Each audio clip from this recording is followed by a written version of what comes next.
everyone, from Chicago. I'm Charles Brown, Portfolio Manager with CB3 Financial. This is a special edition of CB3 Live.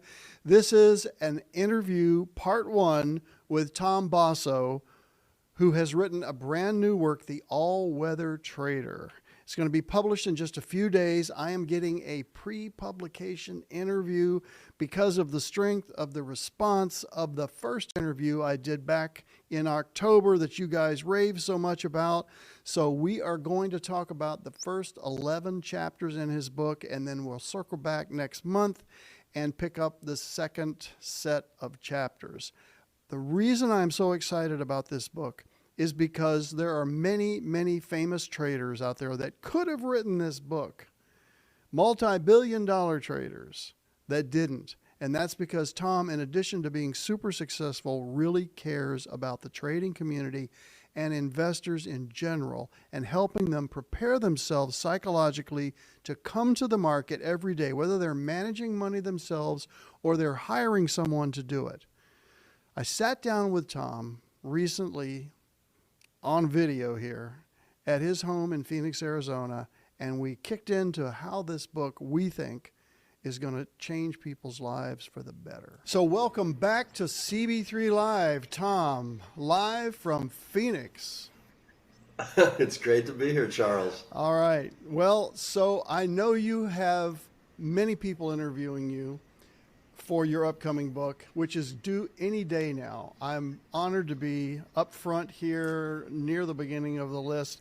And what I've decided to do, this is just telling the audience, because I got so much out of this book, I think it's the most important book literally written in 2 decades. Not from Ken Griffin, not from Paul Tudor Jones, not from George Soros, but from a guy who not only knows it, but really wants to help the trading community. So we're going to do this in 2 interviews. Today we're going to cover the beginnings, how this book got started, risk management, and then in the next part, we're going to actually go through step-by-step stages. All right? So Sure. Throughout our interview, and this is just for the audience, so you know, I'm going to quote from the book. You guys need to get this book and don't wait for part 2. You need to have read this book prior to my second interview with Tom, which will be in a few weeks, okay? I'm actually going to start at the conclusion and work back to the beginning of the book, and I'm quoting Tom. The entire investing ecosystem revolves around you, the trader. The stock market, bond market, futures, cryptos, mutual funds, private equity, it all depends on you. You are the one putting your money into these markets, and each market will want to entice you with its offerings. Think of the psychology behind that. Picture yourself standing in the middle of the room with a dollar bill in your hand and hundreds of people standing around you screaming about why they deserve that dollar. Now, my first picture on that, and we're going to talk much later about picturing yourself in scenes, okay? And this has to do with the psychological part. But I pictured myself standing in a trading pit when we used to have trading pits and all these people screaming at me. How did you come up with this idea of positioning the trader so that they can mentally be prepared for what's going to happen? Well, you and I are old enough to remember trading pits. We are. Before the age of computers took over and we now have computerized exchanges. Sure. Charles, the way that happened was, of course, in the book I talk about extreme diversification, and I've gotten involved in crypto futures. I do a little bit of index options. I trade in like 30 different futures markets. I have probably up to 30 sector ETFs at any one time. So I get a lot of email from new exchanges that are starting up, enticing me to want to come to their seminars in Chicago or wherever to hear about what they're doing. And I have a lot of I'll have traders from something like Africa talking to me about how they've got a local FX broker they're working with. There's people that talk about working through brokers in Australia that are going to take the other side of their position, prop desks basically. Sure. So there's a lot of different inquiries that I get constantly about various ways of trading certain products and and I've narrowed it down to what works for me personally, and and what I'm doing for myself isn't necessarily what will work for somebody else. If you have no capital and you want to work with a prop desk and there's rules of the road there, you have to deal with those rules. That's your little life and your little financial puzzle that you're trying to solve. My financial puzzle is different. I may have more capital, so I'm trading my own account. I can set it up the way I want. I have a little bit more flexibility there. I don't have some of those rules that they would have to live under. Sure. So that's kind of the picture that I had. I get lots and lots of emails from different places trying to entice me to trade their product or their market or come to a seminar and learn about it, whatever. And that's kind of where it came from. And I see a lot of other traders being hit by that same barrage of offers. I think I want to drill home to the audience that you don't just, first of all, opening a trading account is one of the easiest things you can do. It's not like you're building a building and you have to have an engineering degree. You can open an account at Schwab with however much money you want, or any company. I should mention a different vendor out there, Interactive Brokers. All right, and all of a sudden you're a trader kind of equal to what Tom and I have been doing for decades. It's because it's a low bar to entry, but that doesn't mean that you're psychologically prepared to do what you need to do. I'm on graphic 1 right now, which is the Dow over the last 5 decades. And you highlight on here Black Monday, which I remember, October 19th, 1987, the dot-com bubble burst of 2000, which certainly we remember, the housing crisis, 2008 and 9, and of course the COVID pandemic. The viewers can see on the screen right now that this chart goes up, but when you are in the middle of this is where the psychological toll takes its anger out, if you will, on a trader. And that's what I call recency bias. You look at what you're in right now. When you look at a chart like this, I found this very helpful. When times are tough, come back to this and realize that over 5 decades, the market has consistently gone up. I just want to commend you on putting this graph in there. I think it's really, really important.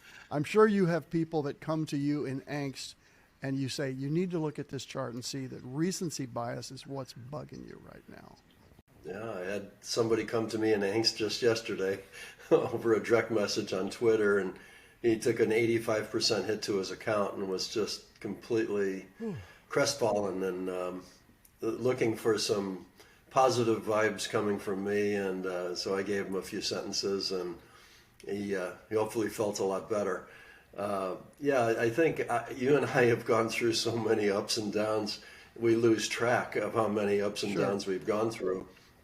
And I think that what ends up happening is, as you start losing track of how many you've gone through, you've become a seasoned veteran at that point, and you just know that, hey, if the Fed's going to announce a rate increase or not, the markets are going to go up or down, and whichever way they go, they're going to go, and you got to go with it.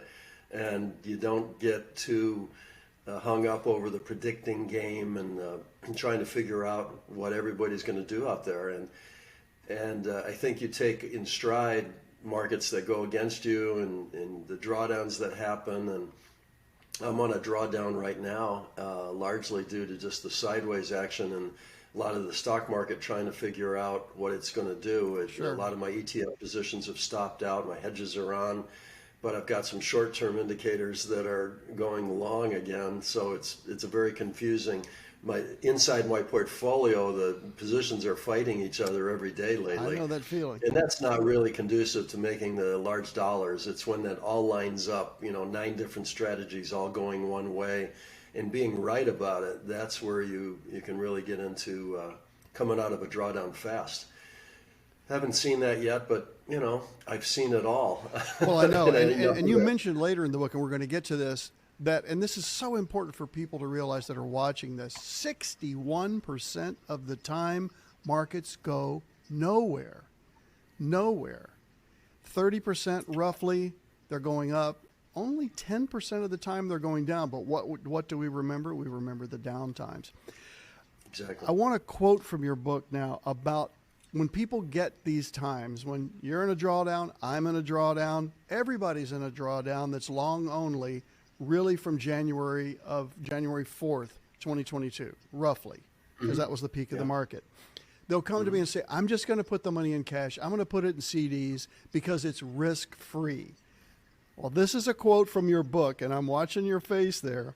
An investment is never truly risk-free. Things can change in an instant, and even if your self-worth is tied up in one investment, that investment could be moving fast against you, and you'll find yourself with significant losses. And you're talking at this point about one of your very first investments where you, and we talked about this in the first interview, where it took you 12 years to recover.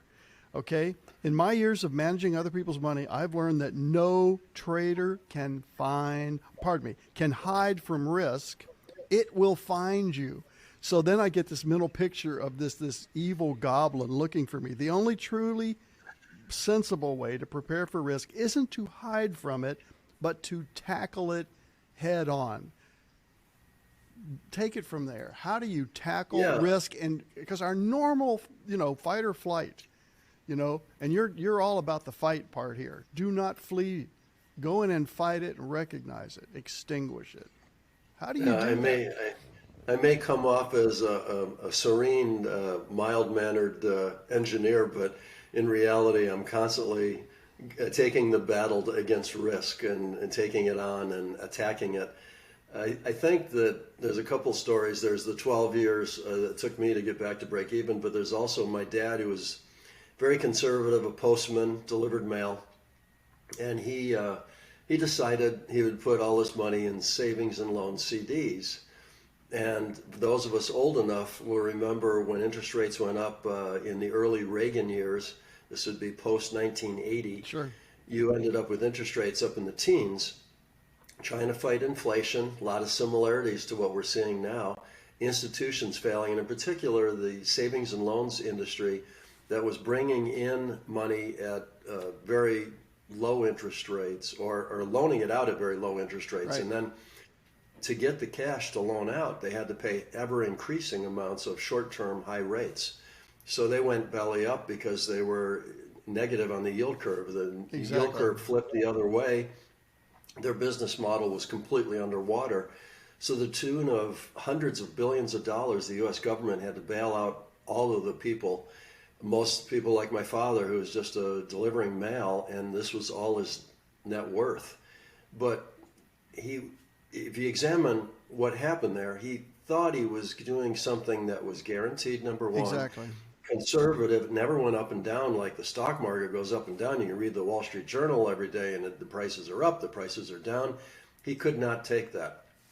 So, and you're not even referring to You're not even referring to opportunity risk here, which is, not having your money where it could be. This is something where you or your dad was certain that this was going to be safe, and it turned out not to be. Quite completely.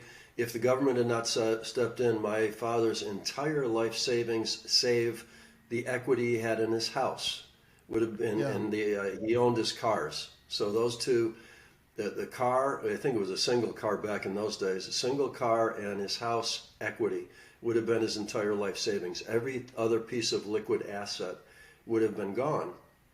So, it didn't stop him. We had enough to get by and buy food and, pay the house mortgage and the electric bill. But we were not a wealthy family at that point, and to have all your life savings go away, boy, that really struck not only him but me. And so then I started thinking about risk, and I was asked a later story, was out in LA, and I was visiting clients. And along the way, one of the contacts that I ended up getting in friendship with, sort of, was a local reporter that did a local financial broadcast. And she decided to interview me. And I went on, and she asked me a question about risk, and we talked about all the different instruments that have risk, and I tried to examine different aspects of the topic of risk, because there's not only the risk that the market movement causes risk to your portfolio, but there's risk involved in the institution that might be backing that instrument, like the company that the stock of which you're buying could go bankrupt. So you have the market risk of the price going up and down, but you also have the company that you own shares in could go bankrupt Yeah. or whatever. There's risk there. Double-edged. There are all sorts of interest rate risks, inflation risks, diminishing the value of your purchasing power of what you own. So if you make 5% on a stock and inflation is 5%, you're just holding your own. Exactly. You're not making any progress at all. So we were examining risk, and I made a statement that ended up getting picked up by the LA, is it Times? I can't even remember what the local They're still in paper out business. there is. It says money manager claims that T-bills have risk. And because I had said even U.S. Treasury bills, which everybody uses as risk-free rate when they do their calculations, has some risk. And people were taken back by that. And now, I mean, 40, 50 years later, I hear all sorts of people mentioning that even T-bills, the U.S. government could decide to default on the T-bill. Well, and of course, when you have an acrimonious Congress that wants to weaponize the re-upping Exactly. of the debt, extending the amount of debt that the U.S. can issue, it's crazy. So to finish the thought, Charles, everything has some risk. If you take on the attitude that you've got to find the various forms of risk involved in an investment, rather than listening to somebody and say, oh, this is a low risk investment, and you turn your brain off. If you can go ahead and create scenarios in your brain that takes this particular investment and says, here are some of the risk factors that if this happened, that would be negative. If this happened, that would be negative. Then you might give yourself the opportunity to attack that risk somehow. If you turn your brain off and just say, it's a low risk investment, I'm not going to worry about it, then you haven't really tried to analyze it. You've not put anything in place to protect yourself. That risk could come and visit you, and you're left just kind of saying, oh, darn, I should have done something. And as a trader, you hate to have that attitude. Right. And that leads me to your next quote. Here's a flash for everyone. Quote, trying to manage your wealth. We are all traders. Buying anything with the intent to sell it somewhere down the road is trading. I've often heard that an investor is a trader who has moved his stops away from the market. And he has gone from using his intuition to being into wishing that his stock goes higher. That's a good one, Charles. Right. Yeah, it's a Little Ed Sakota. Ed Sakota there. Yeah, well, Ed has a lot of good ones. But I love. That's a I good love his saying. carry through on what you're saying about going into a safe investment and standing aside. That's just not. Yeah. We just can't do that. We just can't. I mean, if nothing else, you figure everybody that even buys a stock or buys a bond or buys a futures contract or whatever they're buying, sooner or later they're going to die and their estate's going to sell it. It's going to be a buy and a sell situation, and trying to analyze risks and deal with your entry and how you're going to buy this thing. And a lot of people focus their entire process Correct. on that, and then ignore how much are they going to buy, which is a more important question than when are you going to buy, I think. Correct. So position sizing becomes very critical, enough to where I wrote a book on position sizing, and I think it's helped a lot of people. And it sells for a whopping $10, so the entire world can afford it.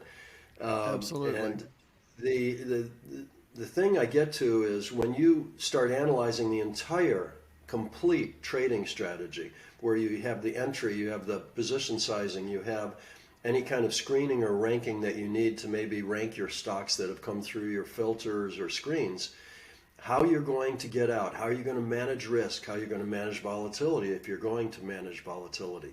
All these things need to be pre-done prior to ever getting into that position. But so many people might do one of those and forget the other 6 or 7, and they're just letting the market and that instrument put it to them. Basically, they're just, they're not protecting themselves. They're not attacking risk. They're not considering. They say, I'm an investor, I don't have to worry about that stuff. Exactly. Well, that's fine, except for when the market goes down 50% in 1973 and 74, and your position goes down 50% along with the stock market, and you're sitting there kicking yourself for being in the stock market. You could have done something about it with your strategy before you ever got into the position, but you didn't attack risk. You didn't think about it. You Right. ignored it. You put this label on yourself that gave you the psychological ability to ignore it all. And ignorance is not bliss in trading. No, one of the excuses people can make is, well, I'm a systematic trader. Then the trade goes against them. Really, I'm more of a discretionary trader. I'm going to have this discretion to hold on to this one for a little bit longer. So that leads me to your next great quote. Believe me, the grass is not greener on the other side of trading. There is no one universal way of getting it done. People looking for the holy grail, whether it's their own trading or looking for a money manager who has the holy grail. I tell them, if there were a way to assure that, Goldman Sachs, the biggest investment firm out there, would have cornered the market and none of the rest of us would have a chance. That in itself, of course, would crash the market. So what do you say to someone who says, I'm just going to keep looking? It's the U2 song, I just haven't found what I'm looking for. That's a good one too. What ends up happening is people like to chase the track records and chase the latest, greatest idea. Well, if let's say you're in a bear market and the best idea was, I don't know, selling calls naked so that you could just collect the premium every time you do it, and you're 99% of the time you're right, and you're collecting that premium. But you and I both know that if you were trading naked call options, and now the market all of a sudden, like at the COVID crash, turns around and does a V bottom and takes off like a F-22 going after a Chinese spy balloon, you end up having this straight line up, and all of a sudden those call options are going to kill you. Those so calls you're 99% of the time, correct, and just collecting money every week. And wow, it's like printing money. It's easy, but you haven't analyzed your risks. You haven't come up with a plan to deal with them. And sooner or later, the market will teach you a lesson on that, and it'll be a very bloody one. And you can go into a lot of different strategies that then will shift. To say market's on a long bull market, you can do the exactly opposite thing and say, oh, I just sell put options. It's like making money. The market always goes up. My puts expire worthless. If somebody puts it to me and exercises the option, I just get shares in a good stock that I'd like to own. I'm an investor anyway. I don't have to worry about it. Well, problem with that strategy is sooner or later, one of the stocks that you did the puts on heads down and keeps going down. Exactly. And now you own stocks in this good company that's down 30, 40%, and you've got no risk protection whatsoever. And you're looking at your track record and saying, what happened? I got blindsided. And so they haven't analyzed the risk. It all comes down to taking whatever you want to do and to looking at where the risks are and attacking them, and to go out and try to find the perfect investment strategy or manager or mutual fund or whatever is very difficult, because every one of them will have their own aspects of risk. It's your job as an investor, trader, whatever label you want to put on yourself, to analyze where those risks are, and can you live with them? Can you live with the kind of drawdowns that you're going to expect? Good old trader rule: if you do historical simulations and you have a drawdown of 10%, figure on a 20 sometime. Your worst drawdown is always ahead of you, not behind you. And we know that's a good trader axiom that I try to live by. If you want a maximum of 10, you better look for somebody that's got a drawdown of 5. It's tough to find. Because the worst one's ahead of them too. So worst one's ahead of them too. Zooming in on these weak parts and addressing them, that's what you're talking about with addressing risk. Here's your next quote. When you are practicing, you're trying to get better. You practice until the weakest part of your trading game goes away, and then what? Then you find a new weakness to work on. So there's constant improvement. It's kind of like golf. You can get down to a 0 handicap and you're wondering why you can't be -1 or -2 handicap, or you're down to a 10 and how can you be a 9? Every time you figure out a weakness that you've mastered and gotten over that, then something else is messing up your ability to be perfect. And trading's the same way. I haven't found perfection, and I've been doing it almost 50 years, and I keep trying and keep getting better at it enough to write a book on it. But I'm certainly not perfect in trading, and like I'm on a drawdown right now. If I was perfect, I wouldn't have a drawdown ever. So you have to figure out ways of uh, understanding where the drawdowns are coming from. You have to protect and make those drawdowns tolerable to each individual, which is different. I mean, some people are wily gamblers and they can handle a big swing, and they'll roll the bones one more time.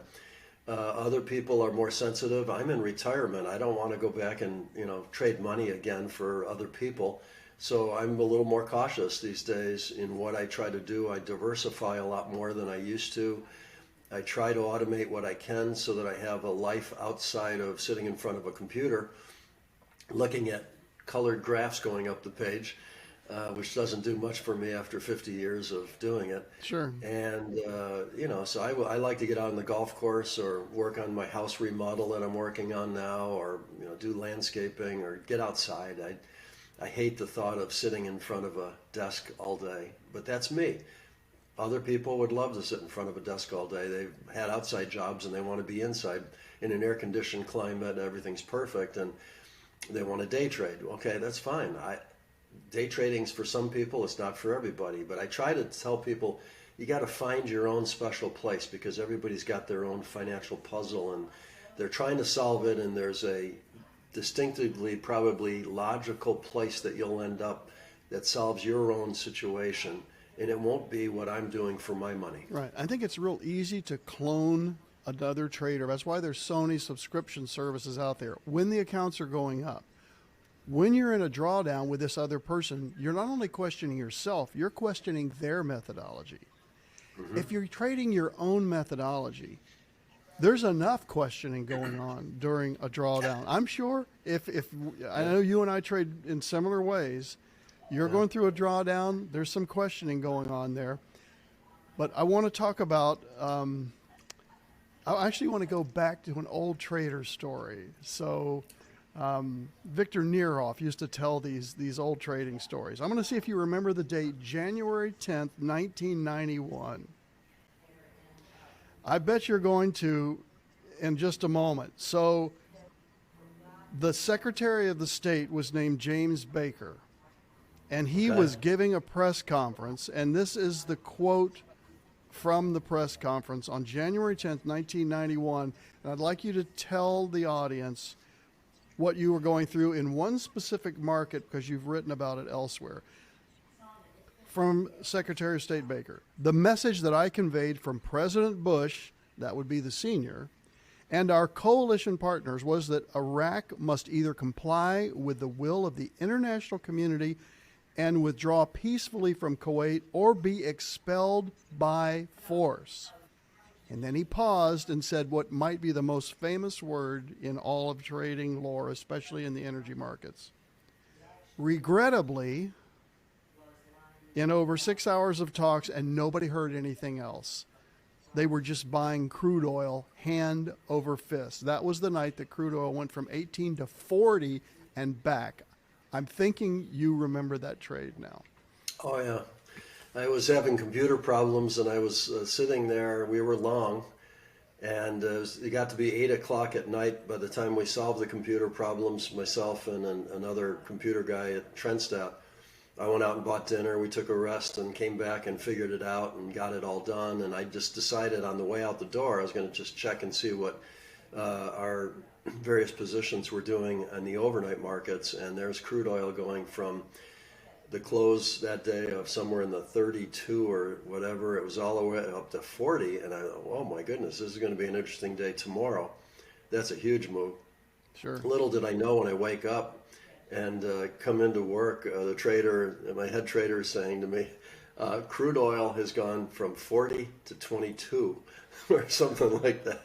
And we're now getting sell signals, and there's such risk in this trade that I think it was all but maybe 2 or 3 of our extremely largest accounts could afford the risk allocation to even put on one contract of crude oil short Because at the that point. margin had increased at the exchange, the New York Mercantile Exchange. Margin had increased. The risk of the stop would be up at 40, Right. and we're now going short at like 24 or 22 or whatever it was. I can't remember the exact number, but it was a huge amount. And when you figured that out and you can allocate a certain percent of the portfolio to risk, as I suggest in my position sizing book, it really just kept us out of going short on crude oil at that point for the most part. There was a few accounts that we managed that were, you know, $10-20 million in size, that a handful of those could put on 1 or 2 or 3 contracts, but the rest of them got zero. So essentially in our minds we're short crude oil, but we're short 0 contracts. Yeah. So this is important for folks to realize. Just because a trade looks like it could be enticing, and this is where we get to position sizing, which we'll get to a little bit later in the program and then extensively cover it next time. If this buy-sell engine that you're using says that here's your entry to sell, here's your entry to buy, that's a reverse, or here's your entry to buy, here's your entry to sell, and it is too wide for even one contract. It's not like stocks where you can increment a share at a time. But in the futures market, it doesn't work that way. You simply have to stand aside and not feel bad about it.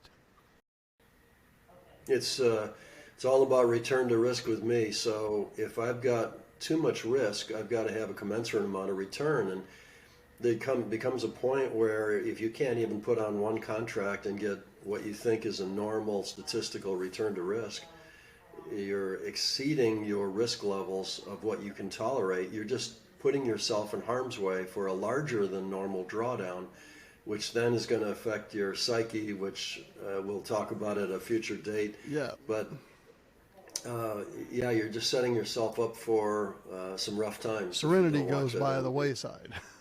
Oh yeah, no more Mr. Serenity. Now you're Mr. Frazzled. And so I think that's, again, comes back to what are you doing with your strategy to set yourself up for success or failure.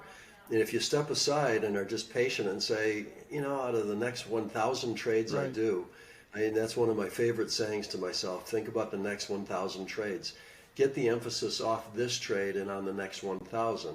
And if you're looking at 1,000 and you got one market, crude oil, in the middle of, say, 30, 40 markets that you're trading at any point in time, and it drops out, goes to 0 contracts, but all the rest are giving you trades, you still have a whole bunch of different things going on, games to play in, if you will, and you're still running your statistics, and those markets are giving you reasonable risk levels. Exactly. So you're able to participate in those. Then it's, so what if you're missing one trade out of the next 1,000? You got 999 to worry about, and that's what I focus on. Yeah, exactly, and should be.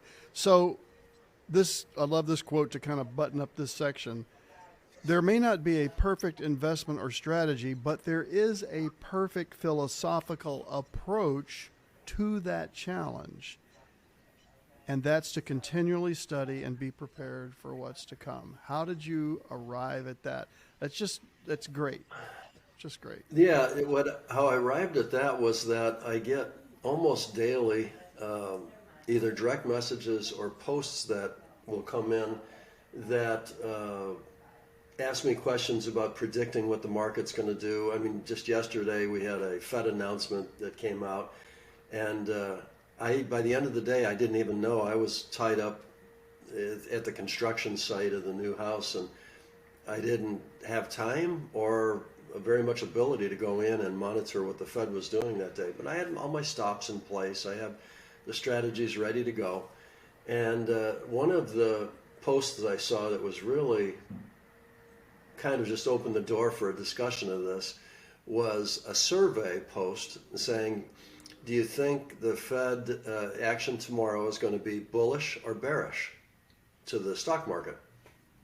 And so how, I guess the actual question was, are you as a trader going to be bullish or bearish with respect to the stock market in tomorrow's market?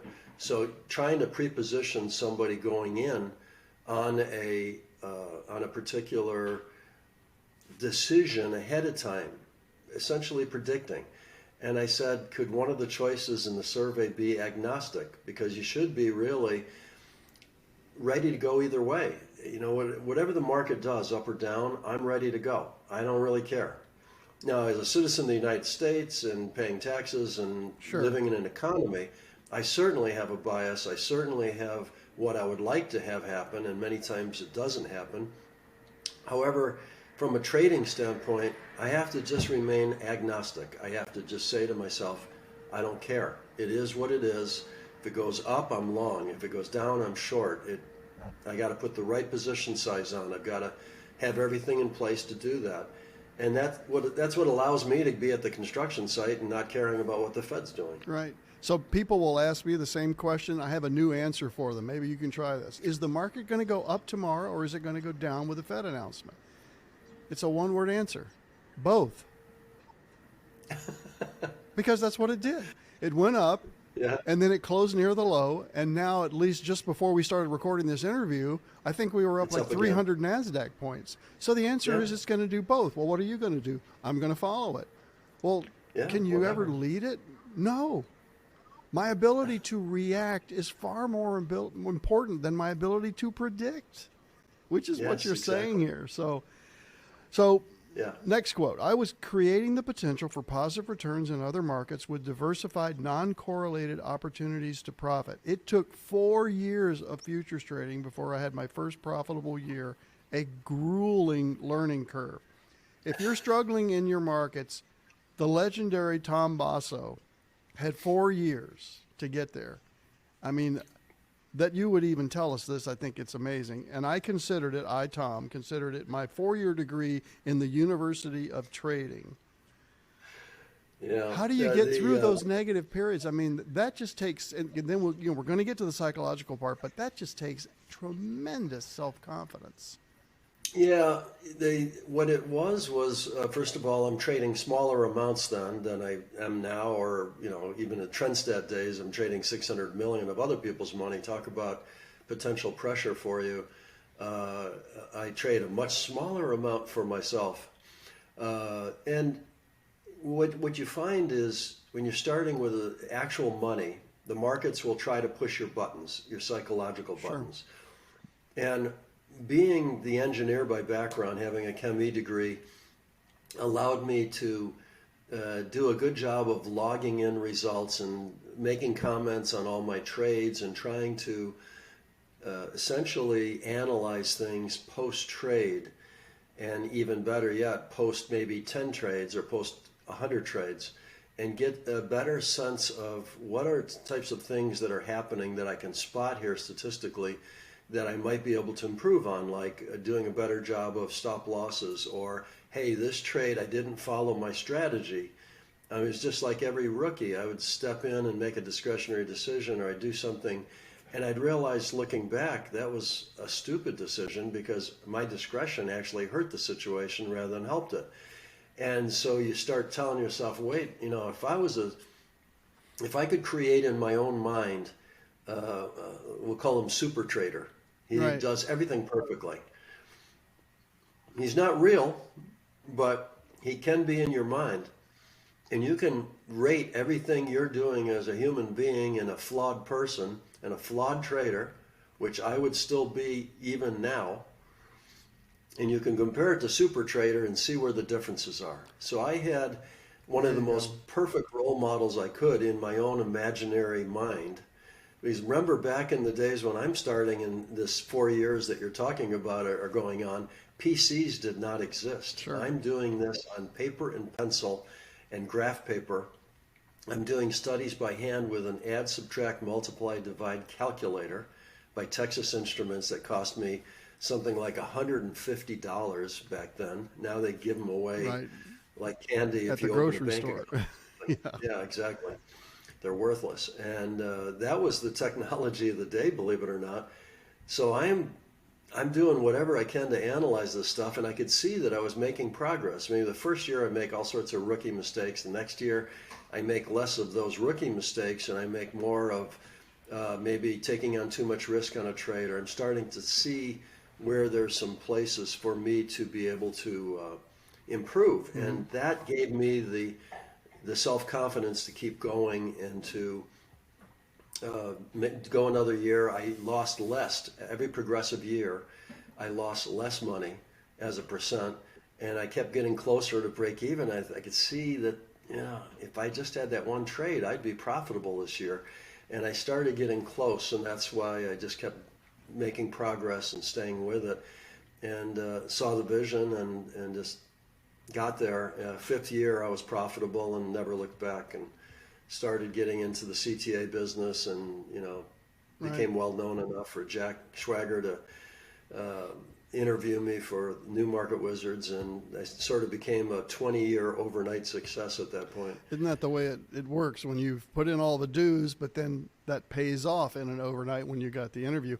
So you make a comment here, and we touched on this earlier, but stock market spends a heck of a lot of time going nowhere, about 61% of the time sideways, 31% up, 10% down. Have you, I'm sure you have, looked at other markets? How about we just cover three futures markets: crude oil, gold, and bonds. Are those percentages roughly similar?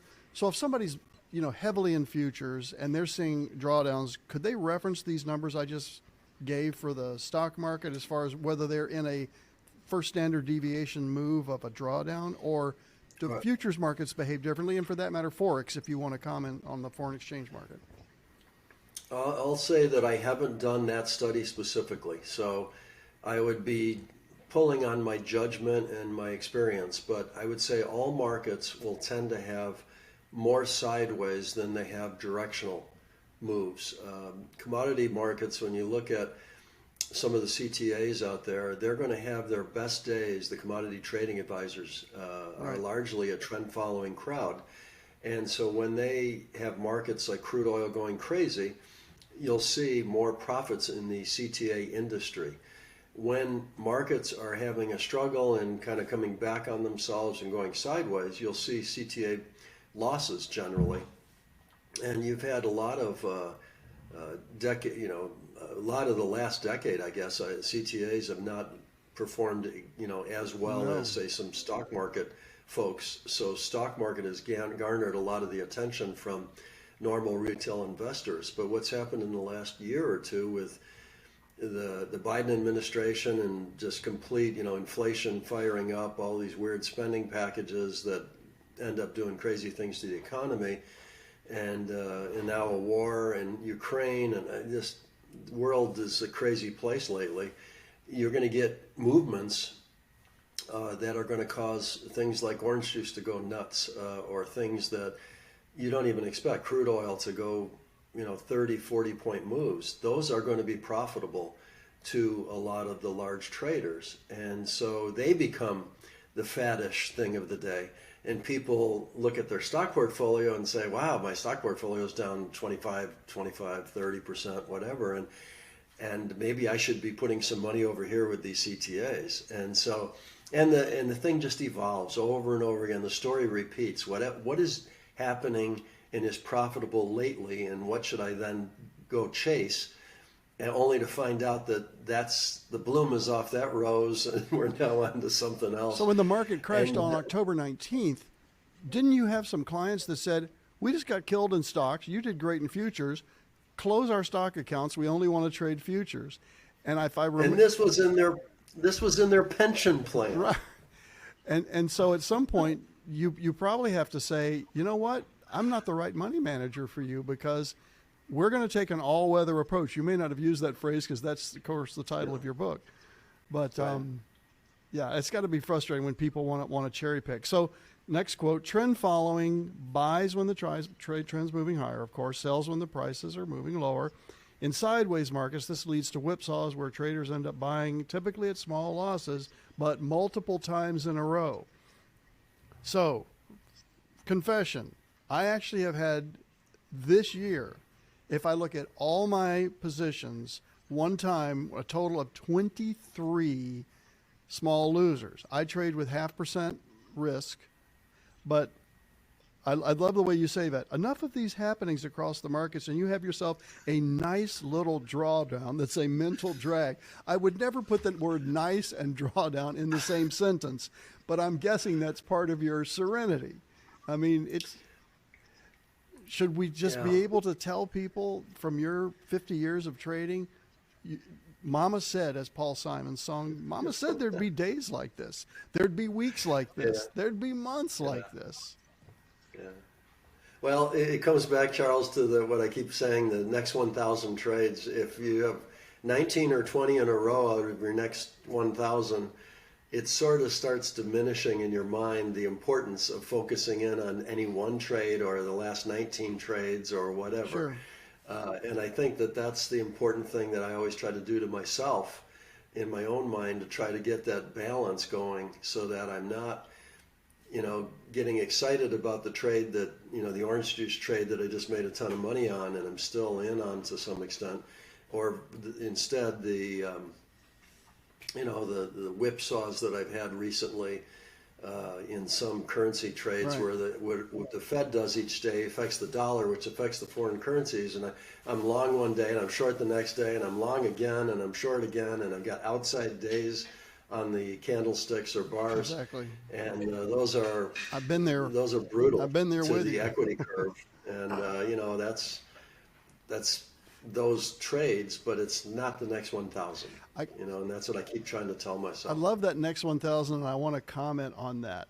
So, and you may not have thought of this, but so my audience knows I'm a composer, and I will sometimes tell them, so I just got a commission to write something. It's due in 2027. It's like, that's like 4 years from now. Okay, well, but that keeps me sharp and gives me a reason to live. If you're just thinking I've only got another 10 or 20 trades and I'm going to, retire from this, always think whatever age you reach. I mean, Warren Buffett's 93. He's probably still saying, for my next 1,000 trades, there's something mentally healthy about that in the way you said it. I don't know where you got that, but it's really helpful for me. And I think that we can morph into a little bit of discussion of retirement, because a lot of the folks that are watching this are dealing with retirement assets. Sure. If you look at my retirement now, I ran a money management firm for 28 years. I'm now retired 20 years. 8 more years, and I will be retired as long as I worked as a money manager. And when you start thinking about that, so I'm 70, Warren's 93. I've got 23 years to go to just catch up to him. Longevity seems to be increasing. I still work out. I still, take supplements, try to eat healthy, try to do things to be prepared. And here I am doing a major remodel of this house that's going to last, 8 to 12 months probably, hopefully. And like tomorrow, the floors are coming out. This is serious stuff.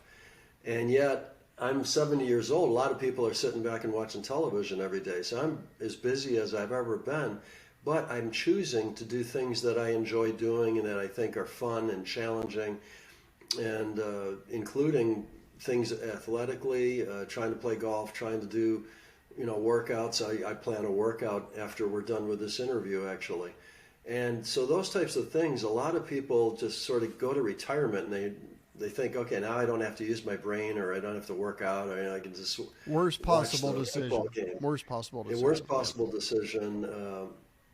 My dad would be another good example there. He was a mailman, as I told you earlier. And so he's walking about 10 miles a day, and was, for a 65-year-old guy, pretty darn good shape. Yeah. And he went into retirement and said, I don't, if I'm going to go play golf, I'll just use a cart rather than walking. And if I do this, I'm just going to do it very little, and then I'm going to go, watch that golf game out in Pebble Beach, because he always loved the Bing Crosby back in the day. And what ended up happening, he died of congestive heart failure. His heart just turned to mush. He was used to doing that work, and then it didn't anymore. And I always thought to myself, retirement for me is a completely different definition. It's allowing me to set my schedule and to do whatever I want to do just about every day. Now, you and I set this time for this interview, but I chose to agree to it. Sure. I could have said, Charles, I don't have time this week. The weather's nice here in Phoenix. I'm going to go out and golf today. I could do that. but I enjoy talking to you. So I it's appreciate just that. it's probably more fun than seeing what happens to my golf ball when I hit it.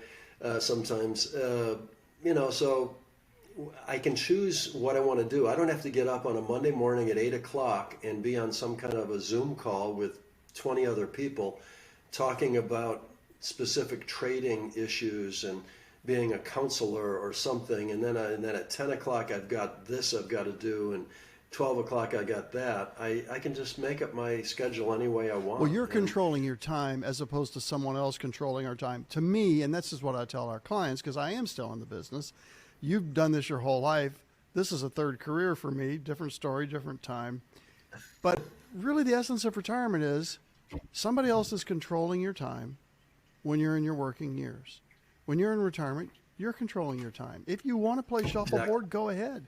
But if you want to be here for your grandkids' high school graduation, don't do too much shuffleboard and do your exercising. You're a chef. You're learning another language. I think you were learning another language while you were on a treadmill. I just hear all these stories, and I think this is why this man is so healthy and why he's able to have this $1 million smile when he's in a drawdown. I mean, people that are watching this video need to see that, and then we're going to move to the psychological section here. But we choose our happiness, we choose our mindset to be a trader, and we don't want to identify as a trader. I'm going to get to that in just a second too. But on the screen right now, I've got graphic 35. And I just want to cover, so in the next video, you guys, this is why there's so much to cover here.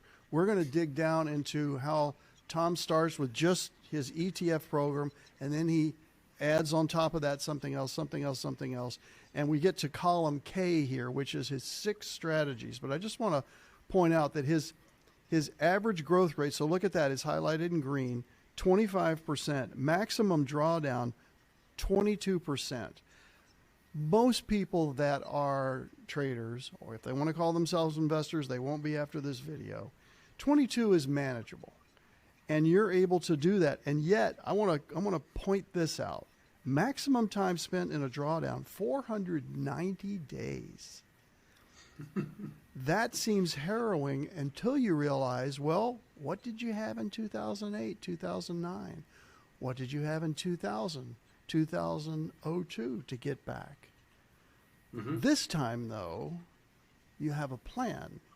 If the person watching this implements what you talk about, and we're going to, again, that's why they have to read the book now and come back for the second half. Tell me about this testing that you've done. I don't need to know the program, but it seems like it's pretty exhaustive. Yeah, what I'm really trying to say and do psychologically to myself, and I'm offering it as a way of thinking to other traders who want to be more of an all-weather trader in the book, is to think about any one strategy. Take the first one that you mentioned, the ETF strategy. I'm trading 30 different sector ETFs. Okay, that's simple. A lot of people could do that, and it's not that hard. Throw some moving averages against them. Now you have a buy-sell engine. That's pretty easy. You could trade equal dollar amount of each. I wouldn't do it, but that's could be a way to position size that would not get you outlandishly off the chart. So now you have a simple little strategy that you could run with your IRA and be in retirement. But if you then, went one step further and asked yourself, okay, let's see, we know that there's going to be up markets. We've seen them in the past. We know that there's bear markets. We've seen those in the past. And we know that there's a lot of time the market doesn't really go very far and it's got to go sideways choppy. So if I do this moving average and it's to buy only, what do I do during a bear market? So the bear market's going to go on for 2 years, 3 years, 6 months, whatever. Psychologically, I'm going to be sitting there making money markets and waiting for new buy signals to come in. Is there something I could be doing as a trader during those periods that would tend to make money? And that's where you come up with maybe a strategy of trading a simple amount of micro futures or something else that would be able to exploit that condition. So I think that trying to put the holy grail together by making the perfect strategy with all the perfect instruments, having everything come together into one little nice package, I haven't found a way to do that. It doesn't make any sense. But finding multiple ways of exploiting certain conditions and combining them together so that each one is sort of like your kids. You love them all, but they're all different. They have very different personalities. This one likes sports, that one likes books, and this one's into what's happening with the Instagram with some Right. model. I think it's fair to say that sometimes some shine at times when others are not shining, just like Exactly. investments. And that can be sort of by mathematical design. A simple example would be if you've got this upside only oriented buy a sector ETF when the market's going up and go to cash when it's going down. That's a simple, easily definable, Sure. and almost everybody listening to this could do that. It's not rocket science. And then if you took, and let's create strategy two. Okay, we know that a down market is not going to be a kind to that particular strategy. And if you look at enjoytheride.world, I share with everybody my own hedging strategy. Right. And it's not for everybody. And I would encourage people to use it as an example of where to begin and create their own. But I use it as try to provide inspiration to traders. But basically, that strategy is a downside only puts on short sales or only does futures hedges only in down markets. Well, now look at what we got. We got two different strategies. We marry them together. Now, one of them is going to be definitely profitable when you have a crushing bear market. That would be the hedge. Sure. The other one is totally upside oriented and is going to crush it when you have a big long run of a bull market. Wouldn't that be nice to have those two together in your portfolio, and you allocate a little bit to this one and allocate a little bit to that one, and now you're getting a little bit more diversification by strategy. Then you start saying to yourself, well, I'm doing both of these things on a 21 to 50 day basis. How about if I come up with a strategy that trades in a 9-day frame and goes two directions? So I'm going to take the micro futures in the NASDAQ futures. Let's just make an example out of the air here. Sure. And let's do a 9-day set of indicators. So it's a completely different time period than the first ones you're measuring. And you create a third strategy that goes long or short on a 9-day basis. So you're going to have a completely different equity curve. You're going to be able to handle sideways a little better because you've got a more sensitive indicator there. And that's not rocket scientist either. You can do that. It's not that hard. It doesn't take that long. But you have to be able to sit there and create the scenarios in your brain and say, let's do something to exploit this condition, and we'll add it to the portfolio of strategies. And I'm up to like 9 strategies now that I do across, at the max, I probably have about 60 to 65 positions. Yeah. That I run. And you cover that, just so the listener knows, that's going to be in detail in the second half here for sure. So another benefit of you talk about the hedge. If you make money, which you likely will on the hedge going down, if you then want to buy low, the market gave you the money to buy low. Exactly. And nobody's ever put that in print. I don't know why, but that was brilliant. The market gives you the money to buy low. And that's not even going to 4 and 5 strategies. That's just the hedge strategy. And so let's segue to the psychological component, which is the most, as the late great Van Tharp said, the most important part of what we do. And this is a little bit long, but I want to read all of this. This is on self-esteem. Self-esteem is how a person thinks and feels about their own qualities and characteristics. A better way to handle potential stressors to your psyche is to first do whatever you can to realize you have qualities and characteristics that no one else has. I felt like this was a pep talk. I could just see Remember the Titans with Denzel Washington. You must believe you have special skills. You have a unique place in the world as a spouse, parent, child, friend, worker, part of your community. You have value. Do not define yourself as a trader. This is from someone who's done this 50 years. Define yourself as a person important to the world in which you live. have a high opinion of who you are and really believe it because it's true.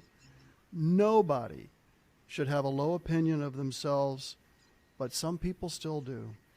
If this describes you, start now, before starting on your journey as a trader, working on valuing yourself more. This will have the added benefit of overall better health and well-being throughout your entire life, not just in your trading. This paragraph should be in every self-help book across all vocations. How did you come up with it? I came up with it because I kept getting asked at Trendstat days when I was running this very automated, data's coming in, we're processing data, we're shipping orders, I've got 10 people, 40 computers, 600 million under management, we're trading in all sorts of markets. And I start getting the questions, especially after Jack's book came out, and I'm now Mr. Serenity to the world. And everybody's asking me, well, how do you do this as a trader, and how do you do that as a trader? And they kept asking that, and I kept thinking to myself, trader? I mean, why are they asking me what I'm doing as a trader? I'm a businessman that plays golf a lot, and I run an operation with a lot of computers processing data. That's all I'm doing. I'm not trading. I've got employees. I'm an employer. I'm married. I've got, vacations I'm planning. I've got houses that I'm working on, or I've got landscaping that I want to go cut. That trading is like this minimal little section of my day. So I don't label myself as a trader. Even today, you look at, I'm a retired guy that trades. And it's fundamentally different. It's a fundamentally different way to think of yourself because it doesn't tie yourself to what you're doing. Because if what you're doing is not going well, it's going to take your self-esteem with it. That's what was so key about what you wrote.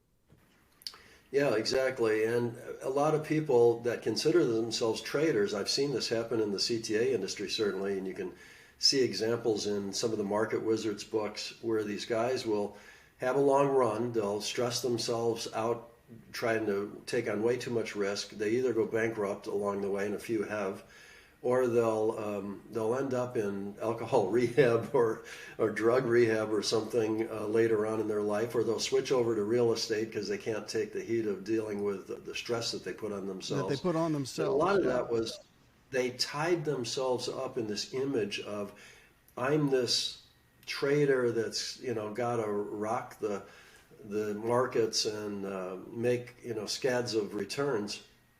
And that's that stereotypical Wall Street type, what a trader's supposed to be. And they have this image of themselves, and they theoretically retire, and then they look around and say, well, what do I do now? Yeah. I got like 8 hours a day. I used to do trading, and now I've got all this time. I'm bored. I don't know what to do. Would it be fair to say that the Michael Douglas Wall Street, and I'm talking about the original one years ago, did no favors to anyone who wanted to call themselves a trader, as opposed to I am trading to produce income? Right. And I find a lot of response that I get to posts I do on Twitter or the Substack pieces I write, which are also in that same sort of Tom talking to you type of voice that I took in the book, All Weather Trader. I try to just, it's like you're talking to me over a brew at a local pub or something. And we're just having a conversation. And that's kind of the attitude I long ago took with my writing. It's more effective, it's easier for people to understand, and they can relate to it better. And I try to get across the point that you're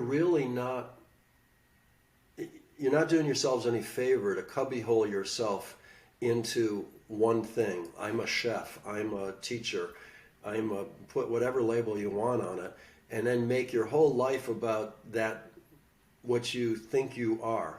It's much better to say, I'm a human being and I enjoy a lot of things. I'm challenged by a lot of things, and this is all fun, and I might as well enjoy the ride.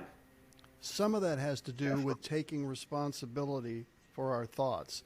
It's always been my belief that there are only four things we can control in this life: our thoughts, our words, our actions, and our interpretations. We can't control our feelings.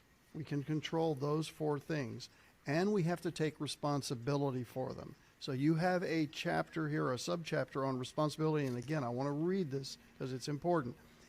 From Tom: as we grow older, most of us realize that we're able to change things if we take responsibility for things that happen around us. Yet many fail to take on that responsibility.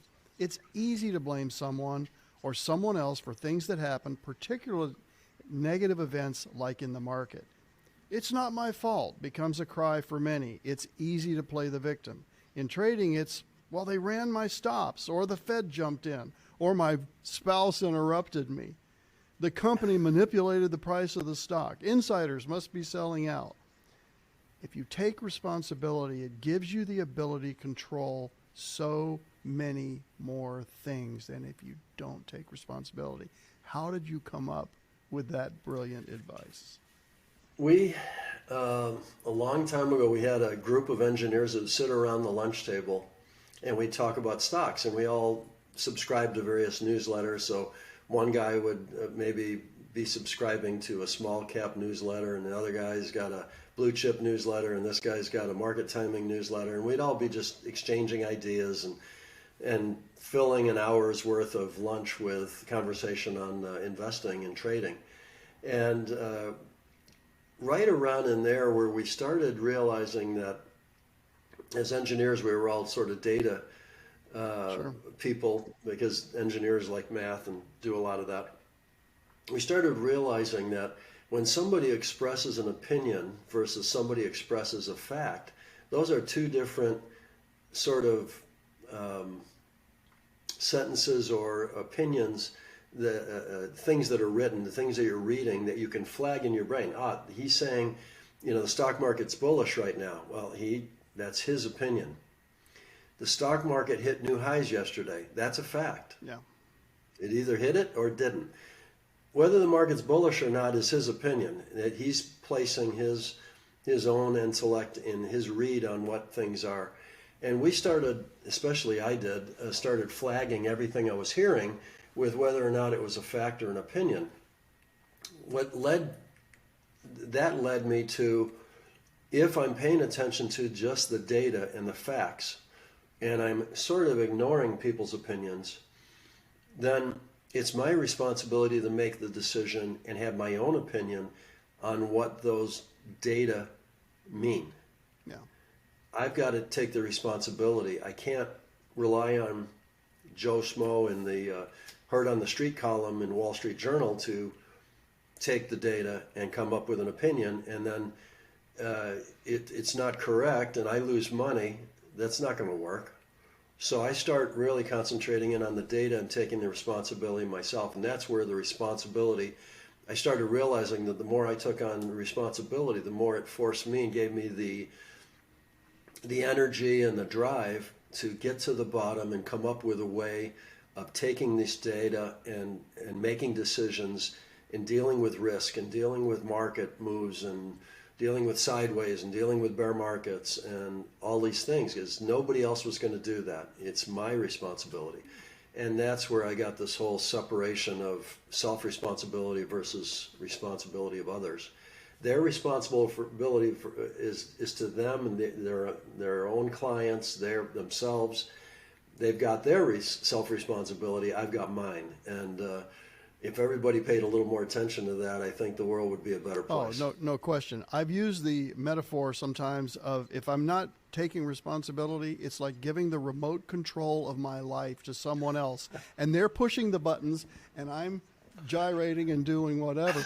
Give me that thing back. That's my remote. No, I'm going to take responsibility. And if we extend that, again, you can only control your thoughts, words, actions, and interpretations. We can interpret that you're having a good time here. You may not be, but I'm interpreting that you are, because I can choose that, right? So, exactly. Yeah. So you can choose it. This last section in the psychological piece is on awareness. This is the most fascinating. I think we're still okay on time here. So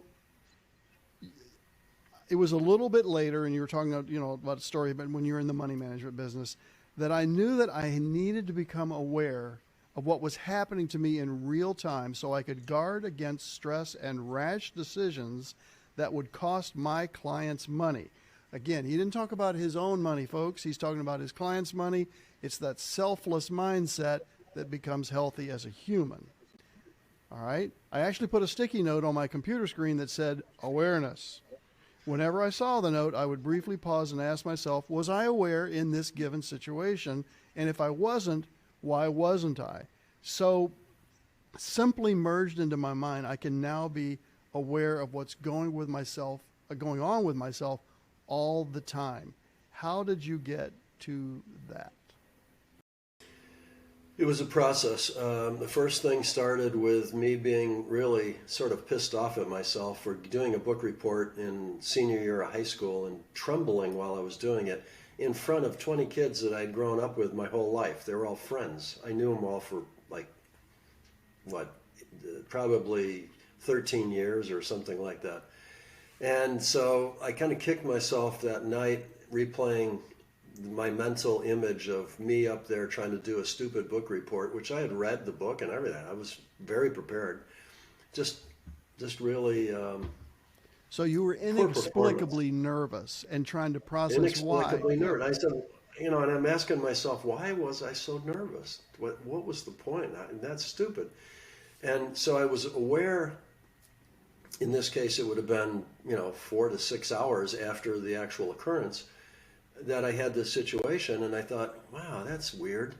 And so I started the process of doing that every night. Like before I'd go to sleep, I just kind of play back the day and think, what major event happened today, and how did I relate to another person, or what did I say, or those types of things that you talk about, the 4 things.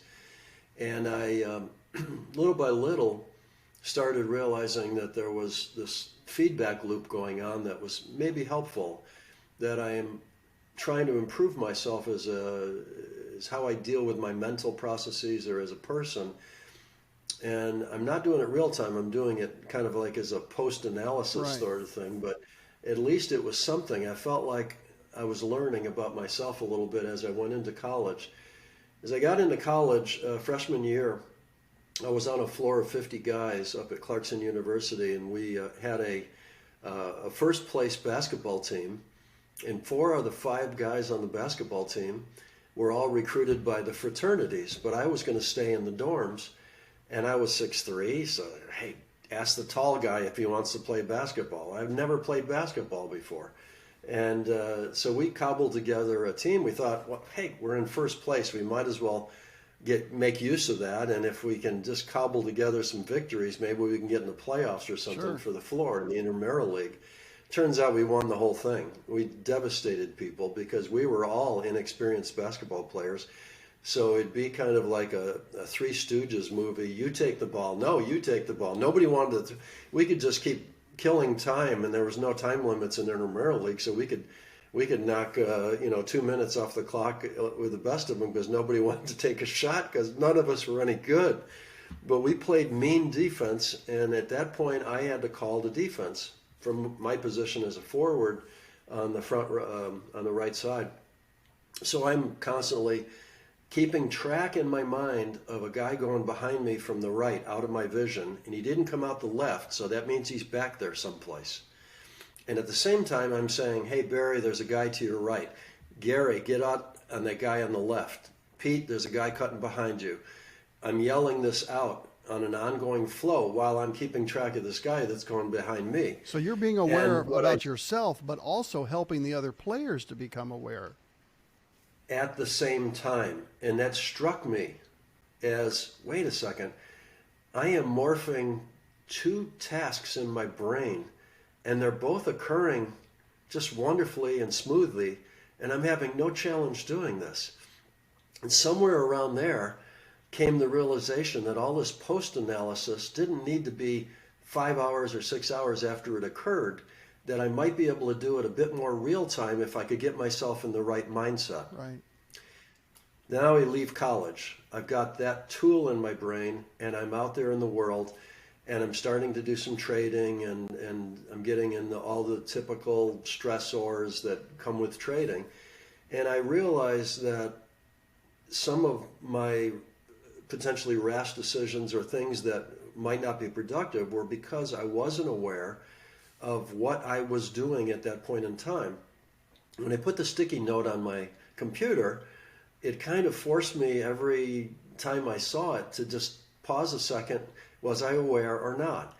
And what I found out of that was very interesting, because especially since I'm on the computer, that if I do a simulation with my hand here in front of the camera, that when I was tense, I could feel there was a little bit more tension in these fingers on the keyboard. And if I just relaxed, all of a sudden, my shoulders relaxed, my back relaxed, my mind relaxed. That was a trigger, that it was an indication that I was kind of putting a lot of nervous stress or energy on myself, and I could relax So down. a physiological benefit to a mental adjustment. Right. Okay. And so once I started doing that repetitively, so say once I think I set an alarm on my computer for, I don't know, every 30 minutes or something, look at the sticky note, be aware. Every 30 minutes I'd get an alarm going off, and that was the alarm to, do an awareness check. And then what happened was very interesting, because after about 3-4 weeks of having that half an hour alarm off, it was like I knew the half an hour was up, I should check the awareness. Yeah. And then little by little, it's morphing into some kind of a real-time situation where I'm aware of what I'm doing at all times. I'm aware that right now I'm holding my hands like this. I'm aware that I'm talking to you. I'm aware if I'm smiling because I can feel my cheek muscles pulling up my face. Yeah. I'm aware of all sorts of things that are integrated into, for instance, as an example, would it be more effective when I'm making this point to furrow my brow and to be serious and point at Charles? Or should I just smile and say, make this point and pull up my... So it's like live. I'm aware of what I look like. I'm aware of what I'm saying. My conscious mind has to answer your question, but at the same time, there's this other part of my brain that's watching me do this. But you're able to choose how you respond. And that is Exactly. so key, because you're able to choose when the red lines come in on the screen. And think about trading. Yeah, exactly. Think about trading. Or green line. Green line just the same way. I'm in a position, it's now gone crazy.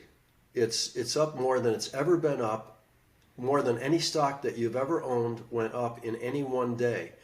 And there's this part of your brain that says, hey, I could cash in half that position right now, and we'll go out and buy a steak dinner tonight and celebrate. If you're aware, you say, wait a second, that's not your strategy. What are you doing? Your awareness comes in and says, wait a second, you have a plan, just trade the plan. Quit trying to make it up on the fly here. Exactly. These are the types of trades that pay for a lot of those losers that you have when you're in the drawdown. You got to exploit the good market. And being aware gives you that ability to be disciplined, because without that, if you're trying to lose weight and you see the chocolate cake and go for it, you're not being aware that your mind is saying, chocolate, eat. That's it. If you have awareness, you say, oh, wait a second, come on, that's not your diet. Be serious. Yeah, that's not meeting my long-term objectives. It might meet in the short-term objective of a sweet taste, but it's not the long-term. Yeah. But you use the magic word discipline. That's the fourth area that you cover in this chapter. And I'm quoting you. Lack of discipline can be doing something not in your plan, which you just described. If you have great self-esteem, self-awareness, and self-responsibility, which are the first three we just covered, you will realize that you can be disciplined and take corrective action when you start to veer from your plan. Every time you do that, pat yourself on the back for your actions, because you're reinforcing all the things you are doing mentally to make it easier to follow the disciplined choice in the future. Correct. Where did that come from? I mean, it's just these powerful paragraphs, Tom. They really... That came from the fact that so many traders talk about, well, for instance, I got this at Trendstat all the time. Oh, well, of course you can be disciplined. You're totally automated. Who runs the computer? Well, exactly. Me. Who could pull the plug on it tomorrow? Me. If I'm not aware of what I'm doing and realizing that I'm adding layers and layers of more code with those inherent potential lack of robustness or robustness to the strategies, I'm adding different position sizing algorithms. I have to be able to understand what that's going to do. What are the Achilles heels of all these strategies that I'm going to have to suffer through with my clients? If I don't have that, and I'm aware of how I could intrude on those computers and screw it up, then it's harder for me to have discipline. Yeah. And I don't think a lot of people saw that in me as I was a money manager. Everybody just said, oh, Tom's an engineer, he's automated everything. Of course he can be disciplined. No. We're still human. We're not robots. Exactly. And I could screw up, or I could like add new strategies that would be just chasing the last track record that would not do my clients any good. Yeah. It's that level of responsibility. So discipline, I realized, really comes out of being able to do a lot of other things and then make the conscious decision to be disciplined. It wasn't as easy as people lay it out to be. Now, there's some things like automation I find in the case of an engineer, and particularly automation that I've created myself so that I trust, yes. I understand implicitly, I understand all of the math, the good and bad, where I'm going to get drawdowns, where I'm not going to get drawdowns, where I'm going to make my biggest returns. I understand all of that mathematically. So that gives me a bit more ability to be aware and say, okay, I'm a little nervous now. We're in this, we just had a client call and cancel his account, and we've had, a couple complaint calls, and we're in this drawdown and all that. And to be aware of, I'm feeling the pressure from the clients, and I've got to be disciplined. I've got to have that self-esteem, and I've got to have that self-responsibility to say, no, what I'm doing is exactly what I should be doing. They're making the mistake by leaving. It's not me. Exactly. And to hold to that discipline and to understand what was going on. So if you think trading is difficult for your own account, you should try to trade other people's monies. That just adds another whole layer of psychology and mental. Yeah, of which I'm very aware, for sure. For sure. It's I don't miss it, Charles. I hear you. I have the people watching my show know that I sold my business in 2014 after my non-compete expired. I took on just a handful. So I have a handful, and they're really friends. We go out to dinner every year, at least once. Yeah. But your last quote here, to wrap this up, balancing your mental state, it's totally within your power as a human to decide whether or not you wish to remain in an emotional mental state, healthy mental state, or not. If you realize that you are in a non-helpful mental state, change it. Change it to something that's helpful, and enjoy watching the movie of your life. And I would add, enjoy the ride, which must be where you got your phrase there, enjoy the ride. Because yeah, a little bit. The enjoy the ride story really came out of a post I did on social media, and I was posting for my family. And some other people, money manager friends of mine and investors that I knew and all that, started following me. And so now this is getting a little bit more out of hand. It's not just me talking to my brother-in-law and a couple of other people about what I'm doing with my hedging. It's now getting out into the public realm a little bit more. And I've got maybe a few hundred followers on Facebook or something. And I go through a hedge trade, and I come out of the hedge trade, and it's a whipsaw. So I put the hedge on, taking it off. My stock portfolio on that side long is doing well. So I've broken even on the whipsaw, essentially. I've just cost myself some profits that I would have had if I hadn't hedged. But I point that all out and say, oh, now we've had a big day over in the stock market, and the long side of the portfolio is doing well. Right. And I'm kind of pointing out the insanity of it all. It goes down, and then we're going back up. Enjoy the ride. And I answered, I just hit the last sentence of the post, and I said, enjoy the ride. And I got so much feedback from saying that. Exactly. I thought, well, I might as well use that slogan again. everybody loved it. And I would so, argue that it's so easier to enjoy the ride when you've defined your risk. What we've talked about pretty much this whole video. The difference exactly. between using your intuition and just intuiting that this trade is going to stay long and going to do great. And Yeah. there's a very famous female money manager out there who is in a 70-some% drawdown at one point. You know who I'm talking about. And yet she I sticks can to her guess. guns because she has a strategy. But her strategy doesn't necessarily work for everyone else. So you guys can see on the screen now, I've got chapter 12 up there, getting started with all-weather investing. That's where we're going to pick this up in interview 2. I cannot implore you enough. Go get the book today, or when it hits. I think it's the 28th. When's it actually hitting, Kindle? 28th is 28th on still, Kindle. L Day is still, launch day is still 28, according to all of my contacts that are ushering this process Right, forward. exactly. I'm not doing it all myself. There's a far more to publishing a major book like this than I would have ever imagined. Didn't think it was going to be quite this difficult, but I've been at this for about a year and a half now. So this book has a collection of just about everything I can throw at it in the trading world. So anything, if you've all read posts that I've done or Substack pieces I've written or whatever, I've covered just about every topic that I've ever covered in any of these little things, but I put them all in one place. So this is sort of my trading autobiography, Yeah. if you want to call it that. It's a story of my entire trading life and how I added things and why I added them, hopefully as an inspiration to those that follow me, and how they're starting out at a very small spot and with one strategy, and how can you evolve as a trader, and what were some of the thoughts that I came to through experience over the years, and tried to be a helpful voice for people starting out and trying to get better. So as a last question here, and this I think is a fair question. So now as a book author and publisher, have you enjoyed the ride? Yeah, I enjoy it every day.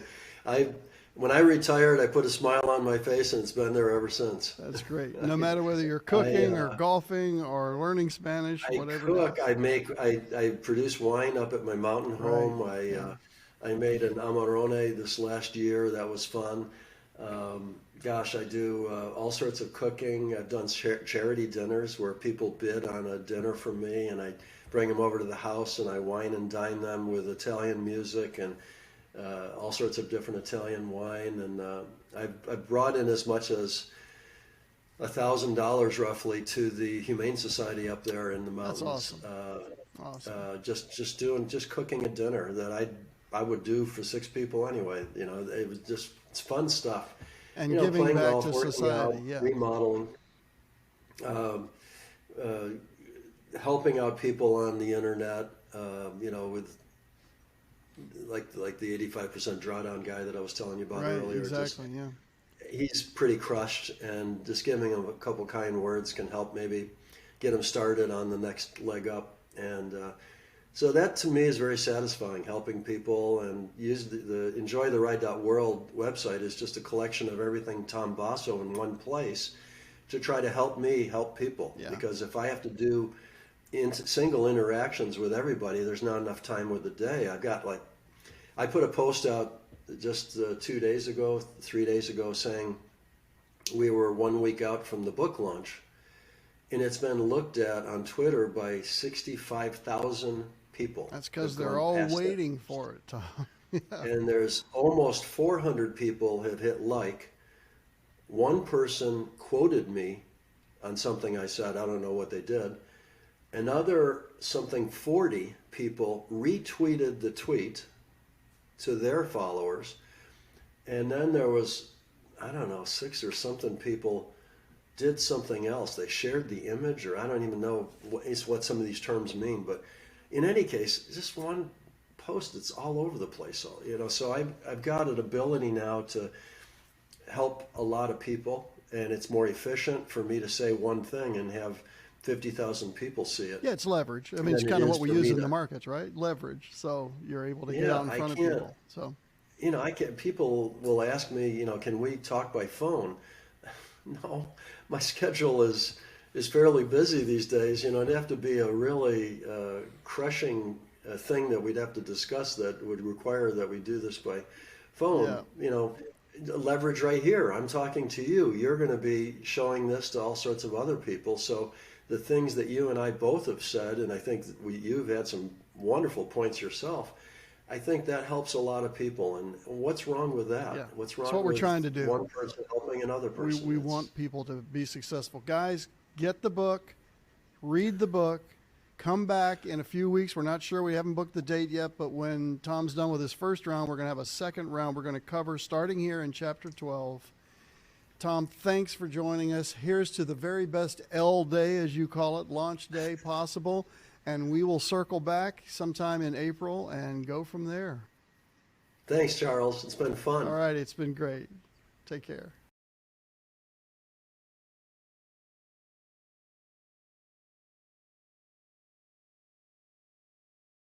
Hello, everyone. We are back. For those of you that watched part 1 of the Tom Basso interview on his new book, The All-Weather Trader, congrats. Here you are at part 2. If you have not watched that video, hit the pause button, go watch that first interview, and then come back. So we're going to start at chapter 12 today, and a lot of what we're going to cover today is what Tom obviously covers in the book, which are, I would call them old wives' tales or old legends that just get people off track. And that's what we're going to do. So Tom is joining us from his summer home in the mountains of Arizona. Tom, welcome to CB3 Live. Charles, so good to be here. I had a busy couple